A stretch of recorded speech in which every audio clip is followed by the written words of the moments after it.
Welcome to Miss Peace class. Thank you for joining me today. Before we get into the lesson, I want you to remember to like, subscribe, and share this video with anyone you think would benefit from it.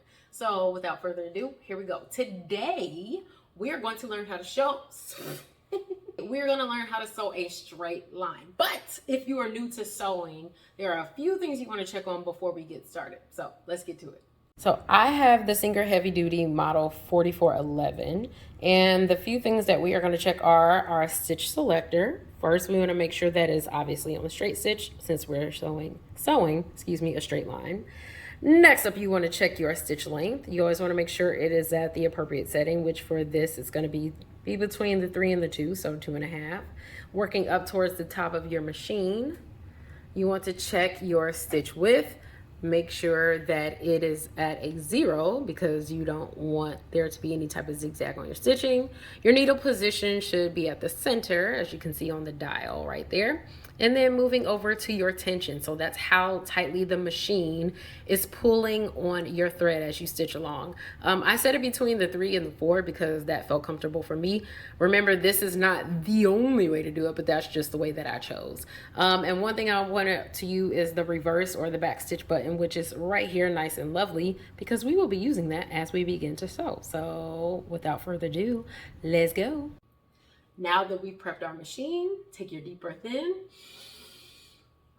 and let's go. Here we go. We are going to place our fabric underneath our pressure foot.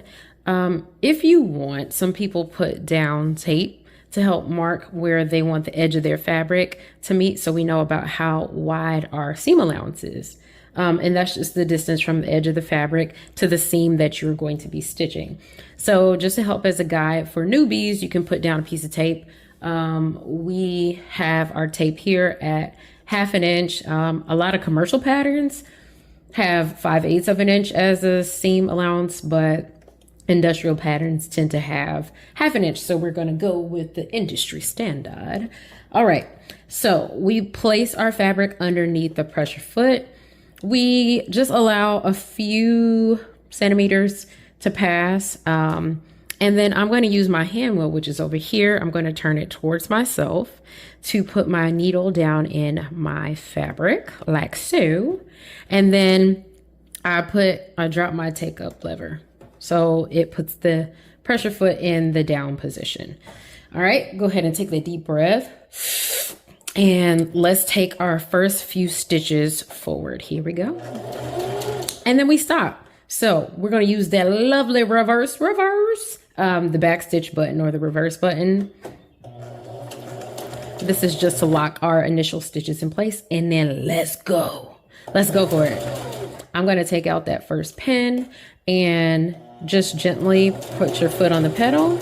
You don't have to push. You don't have to pull.